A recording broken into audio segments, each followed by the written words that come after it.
नमस्कार, मैं कपिल मल्होत्रा और आप देख रहे हैं सत्यपथ न्यूज। हम लगातार अपने कार्यक्रमों में आपसे जुड़ते चले जा रहे हैं। आज हम आपके साथ लेकर के आए हैं एक ऐसी हस्ती जो व्यवसायी है। आप आज तक आपने देखा कोई नेता आया, कोई जनप्रतिनिधि आया, कोई समाज सेवी आया, तो ऐसे ही एक समाज सेवी है जो व्यापार करते हैं। कोरोना में सबसे ज्यादा कहा क्या गया कि व्यापार ही आगे रहा, ऐसा नहीं। ऐसे भी व्यापारी हैं जिन्होंने लोगों की मदद करी, जो आगे बढ़ करके आए और जरूरतमंद के लिए सामान, ऑक्सीजन आदि जिस भी चीज की जरूरत पड़ी वो मुहैया कराई। ऐसे ही शख्स अल्मोड़े के हमारे साथ हैं प्रकाश रावत।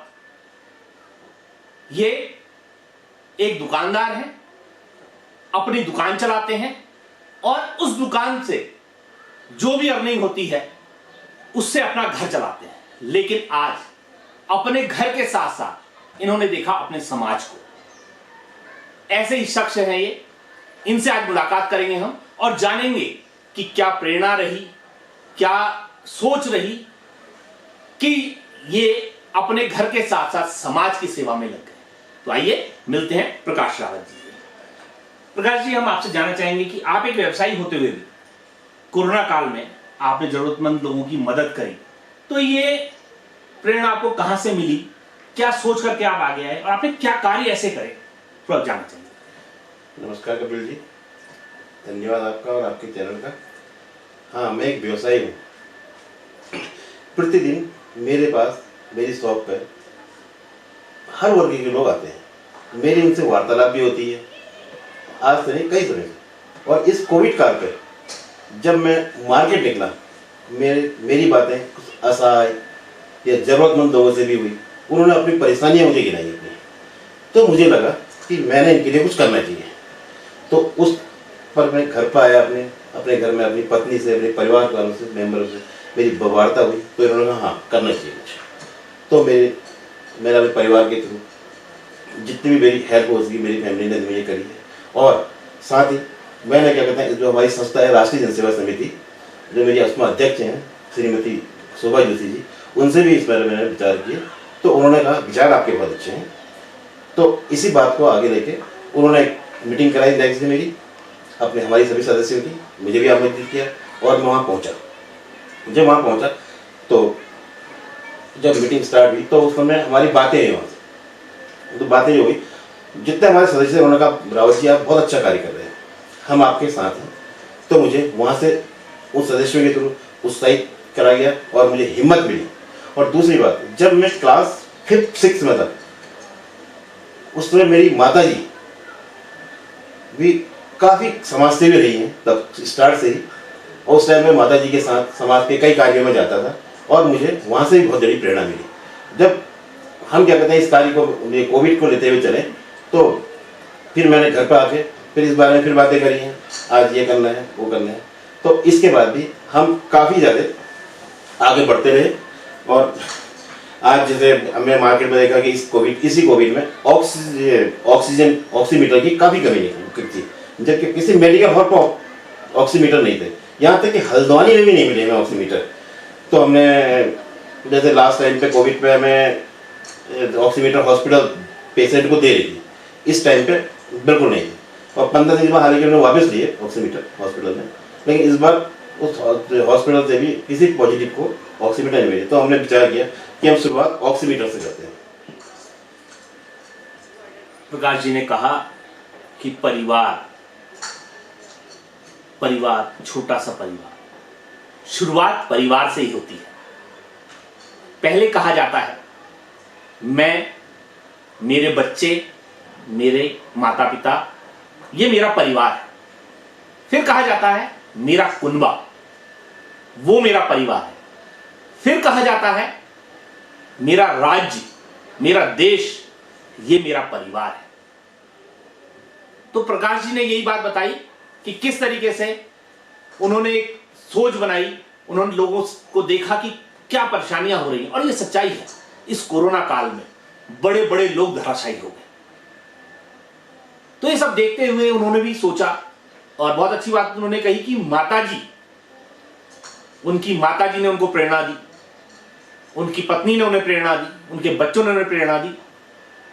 इसको लेते हुए वो आगे बढ़ते चले गए और आज भी मदद कर रहे हैं और लगातार मदद करते हैं। तो आइए जानते हैं कि उनके द्वारा, प्रकाश जी हम जानना चाहेंगे आपसे कि आपके द्वारा क्या कार्य करे गए, क्या क्या मदद पहुंचाई गई, कहां कहां तक आप पहुंचे, थोड़ा सा। देखिए जहाँ मदद वाली बात है, मैं इस कोविड काल में कई वर्षों से लोगों की मदद कर रहा हूँ। हमने एक नेकी का द्वार लगवाया था, ये अल्मोड़ा के मेन माल रोड में गांधी पार्किंग के पास। उसमें हमने जरूरतमंद लोगों को कपड़े काफ़ी वितरित करे, जो वही नेकी का द्वार हमारा 1 साल तक रहा। और उसमें मैं क्या कहते हैं, हमारे नगर के व्यापार मंडल के पूर्व अध्यक्ष भैरव गोस्वामी जी का भी धन्यवाद करना चाहूँगा कि हमें उन्होंने उस समय निःशुल्क हमें 1 साल तक अपना प्रतिष्ठान हमें दिया था। दूसरी बात, हम पर्यावरण के लिए भी काम करता हूँ मैं हर साल 1000 से अधिक पौधे पर्यावरण को लेते हुए मैं लगाता हूँ। तीसरा, हमारी संस्था द्वारा काम किया जाता है संवाद, जिसमें अगर प्रशासन के द्वारा अगर कोई हमारे पास कोई पत्र आता है, लेटर आती है, तो हम लोग उस गरीब असहाय लोगों के लिए निःशुल्क संवाहन देते हैं। और जहाँ कोविड काल की बात आई, आपको बताऊं, जब कोविड काल का प्रथम चरण था, उस टाइम पे मैं खुद पॉजिटिव था। मैं 10 दिन हॉस्पिटल पर रहा, लेकिन वहाँ देखा मैंने कई जरूरतमंद लोग, गरीब असहाय लोग वहाँ आए हुए थे। मेरी 1-2-4 लोगों से वार्ता भी हुई वहाँ पर। तो उन्होंने मेरे से कहा कि मेरे घर पे मैं यहाँ हूँ, एक ही कमाने वाला हूँ, घर पे राशन नहीं है, ये नहीं है। तो मैंने जब 10 दिन के बाद मैं घर पहुँचा, मैंने घर में बातें रखी, तो उन्होंने कहा हमने कुछ करना चाहिए। तो उसके बाद 14 दिन के डॉक्टर्स ने मेरे से कहा कि आप यहाँ पे होम क्वारंटाइन लेंगे। मैं 14 नहीं, मैं 21 दिन तक होम क्वारंटाइन रहा। उस पीरियड में मेरी कई मित्रों से, कई सहयोगियों से, मैंने अपने साथियों से बातें करी। तो उन्होंने कहा ठीक है, अच्छी बात है, आप शुरुआत करिए। तो मैंने 700 से ज़्यादा परिवारों को उस टाइम पे राशन वितरित किया। और जहाँ पर इस कोविड काल की सेकेंड लहर की बात है, सेकेंड लहर में भी जब स्टार्टिंग में हमने देखा कि ऑक्सीमीटर मार्केट में बिल्कुल नहीं है, यहाँ तक कि हल्द्वानी में भी नहीं थे। तो हमने स्टार्टिंग पे ऑक्सीमीटर के लिए मैंने ऐड दिया, जिसे मैंने अपने संस्था के अध्यक्ष का और अपना नंबर दिया था। उस ऐड के थ्रू हमारे पास कई फ़ोन आए और हमने ऑक्सीमीटर से फ़ोन आने लगे, तो हमें जिसके फ़ोन आते थे हमें उन्हें ऑक्सीमीटर दिए। सिर्फ हमने उनसे आधार कार्ड लिया ताकि सही जगह पहुँच रहा है नहीं पहुँच रहा है, इसलिए हमने उन्हें ऑक्सीमीटर दिए। और यहाँ तक एक बार तो रात की बात बताऊँ आपको, लगभग 1 बजे की बात थी, मेरे पास फ़ोन आया कि मैं पिक नहीं कर पाया फर्स्ट फ़ोन। सेकंड फ़ोन जब आया तो मेरी पत्नी ने मुझे उठाया और मेरे से कहा कि किसी का फ़ोन आया, 2 बार आ गया, चेक करिए। तो मैंने फ़ोन उठाया, फ़ोन पिक करने के बाद मैंने उनसे बात करी। उन्होंने कहा भैया मुझे एक ऑक्सीमीटर चाहिए। और मैंने कहा अभी कल से ले लेना। उन्होंने कहा नहीं, मेरी माता जी काफ़ी तबीयत खराब है, ऑक्सीजन लेवल चेक करना है। मैंने कहा ठीक है, कहाँ रहते हैं? उन्होंने कहा मुझे लोअर माल साइड बताया था कुछ एड्रेस, उधर रहते हैं। तो मैंने उनसे कहा मार्केट आ जाइए। तो वो मार्केट पहुँचे। मैं रात को 1:30 बजे उन्हें ऑक्सीमीटर देके घर पहुँचा। मैंने इस ढंग के कार्य जैसे ऑक्सीमीटर के बारे में काम किए। और उसके बाद जब हम गाँव ऑक्सीमीटर वितरित करने जा रहे थे, तो मैंने कई चीज़ और देखी। वहाँ पर कई ग्रामीणों के मुँह में मास्क फटे हुए थे या गंदे थे मास्क। तो मुझे लगा कि मास्क इतने गंदे पहन रहे थे। मैंने पूछा उनसे, मैंने बेटा मास्क नहीं पहन रहे हैं साथ वाला? उन्होंने कहा अंकल जी, अगर मैं मास्क हम लोग खरीदने लगे, 5 मेंबर हैं हम लोग, 5 मास्क खरीदते, पर डे यूज़ करने लगे या 10 दिन में यूज़ करने लगे नया मास्क, तो राशन कैसे करेंगे? राशन कहाँ से लेंगे? मैंने विचार किया इस बारे में, बहुत सोचा इस बारे में। तो फिर मैं 3 दिन के भीतर मैंने मास्क हो गया, सैनिटाइजर, वही 500 ml का सैनिटाइजर, ऑक्सीमीटर पहले से दे रहे थे हम लोग, वेपोराइजर जिसकी आज सख्त जरूरत थी, वेपोराइजर। तो वेपोराइजर पे अरेंजमेंट किया मैंने, व्यवस्था की। लगभग 3 दिन के भीतर मैं ये लेके ग्रामीण क्षेत्र की ओर मैं अपने कुछ साथियों के साथ कभी किसी को लेके निकल पड़ा था। तो हर घर पे हमने ग्रामीण क्षेत्र में, अल्मोड़ा के जितने गाँव हैं आसपास के, इधर यहाँ तक सेराघाट ब्लॉक, हॉलबाग में ब्लॉक के अधिकतर गाँव में जितना मेरे से हो सके, लगभग 70% ग्रामीण क्षेत्रों में मैं पहुँच चुका हूँ अभी तक। और मैंने हर जगह मास्क, सैनिटाइजर, वेपोराइजर दिए, उन्हें समझाया कि आपने किस ढंग से यूज़ करना है इसको, वेपोराइजर को। हमने फोक डांस की द्वारा भी हमने ग्रामीणों को इसके इसके बारे में समझाया। गांव की तरफ हमेशा चुनाव में एक मुद्दा होता है, चलो गांव को चले। लेकिन प्रकाश जी ने चुनाव नहीं, इस महामारी में इस बात को कहा, चलो गांव को चले, क्योंकि सच्चाई है। पर्वतीय राज्यों में, शहर में तो बहुत कुछ मिल जाता है, लेकिन गांव में आज भी समस्याएं बनी हुई हैं। राशन की कमी है, रोजगार की कमी है। तो ऐसी परिस्थिति में ना मास्क होता है, ना तन पे कपड़े होते हैं। तो जब तन पे कपड़ा नहीं होगा, भूख व्याकुल करती है, तो कोई कैसे मास्क पहनेगा? तो इसका रास्ता प्रकाश जी ने भी सोचा, आप भी सोचिए। प्रकाश जी ने जैसे भी बात बताई कि रात को भी उठ करके हैं, तो आप भी जो जरूरतमंद लोग हैं उनकी मदद कीजिए, आगे बढ़िए। इसी तरीके से इस कोरोना को हरा पाएंगे।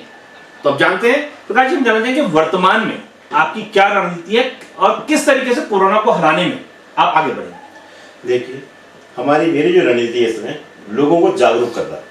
मैं हर क्षेत्र में जाके लोगों को जागरूक करने का कार्य कर रहा हूँ। जैसे वैक्सीन जरूर लगाए यार, कई लोगों ने वैक्सीन के प्रति अलग अलग भ्रांतियां भी फैलाई थी, पेपरों में भी इस बारे में कई देखा था। लेकिन मैं, और मुझे मेरे सामने ये चीज़ आई जब मैं एक ग्राम में गया था, तो मेरे से एक ने कहा था कि वैक्सीन से तो लोगों का गलत यूज हो रहा है, एक्सपायर हो रहे हैं लोग। मैंने कहा एक बात गलत है। मैंने कहा वैक्सीन लग रही है जरूर, नर्सेज लगा रही है, डॉक्टर लगा रहे हैं, लेकिन उस पेशेंट को जो वैक्सीन लगा के जा रहा है, उन्हें एक सलाह भी दी जा रही है कि आप वैक्सीन लगाएं और 40 दिन तक या 30 दिन तक इस चीज़ का सेवन करना है, इसका नहीं करना है। तो कई लोगों ने उनकी बात न मानते हुए गलत चीज़ों का सेवन भी किया, तो है कि उनके गलत परिणाम उनको देखने को मिले। इस बारे में हमने लोगों को जागरूक किया। दूसरा, मास्क है जरूरी, 2 गज की दूरी, इसके लिए हम लोगों को जागरूक कर रहे हैं। ग्रामीण क्षेत्रों में सैनिटाइजर का यूज करना बता रहे हैं उन्हें, वेपोराइजर किस ढंग से यूज हो रहे हैं ये समझा रहे हैं। और ये समझा रहे हैं कि मार्केट में जब भी आप मार्केट से घर जा रहे हैं तो साबुन से अच्छी तरह हाथ धोएं, और हाथ धोएं। उसके अलावा अगर आप नहा सकते हैं घर जाके, बाथरूम में ही कपड़े रखें और नहाएं, और नहाने के बाद नेक्स्ट जो दूसरे कपड़े पहन के आप तब जाके अपने बुजुर्गों से, बच्चों से मिलें। सरकार भी कहती आई है 2 गज की दूरी, मास्क है जरूरी। ये स्लोगन खाली बोलने के लिए नहीं दिया, ये एक पैमाना है। हो सकता है बीमारी मुझ में है या आप में है, अगर मास्क लगा होगा तो हम बच सकते हैं, 2 गज की दूरी होगी तो बच सकते हैं। घर जाएं, घर जाकर के कपड़े बदलें, हाथ धोएं। ये सारी जानकारियां सरकार भी दे रही है और आपको भी करनी है। प्रकाश जी ने यही बात बोली कि ये अगली लहर के लिए तैयारी है। सबसे बड़ी जागरूकता जरूरी है। जब जागरूक बनेंगे तभी आगे चल करके हम इस महामारी से बच पाएंगे। और बार बार कहने को मिल रहा है कि आगे की लहर जो है और बहुत ज्यादा है, नहीं है लहर ज्यादा। अगर हम जागरूक होंगे तो हम बचाव कर सकते हैं, हम इससे लड़ सकते हैं। तो आप भी मानिए सलाह प्रकाश जी की तरह, आप भी लगिए, जो बातें सरकार कह रही है उनके नियमों को मानिए। तो अब जानते हैं प्रकाश जी से कि प्रकाश जी आप समाज को क्या सीख देना चाहेंगे। जी देखो, समाज स्टार्ट होता है आज की डेट में परिवार से। हमारे प्राचीन काल में हमारी संस्कृति में भी लिखा गया है कि बुजुर्गों का सम्मान करें, बुजुर्गों का सम्मान। लेकिन इस कोविड काल में मैंने देखा लोगों ने अपनी इंसानियत बिल्कुल खो दी है। मैंने देखा कि एक समाचार पत्र पढ़ा था, हल्द्वानी की न्यूज़ थी, उसमें ये पढ़ रहा था कि वहाँ पर सब के को दाह संस्कार के लिए परिवार को सौंप रहे थे।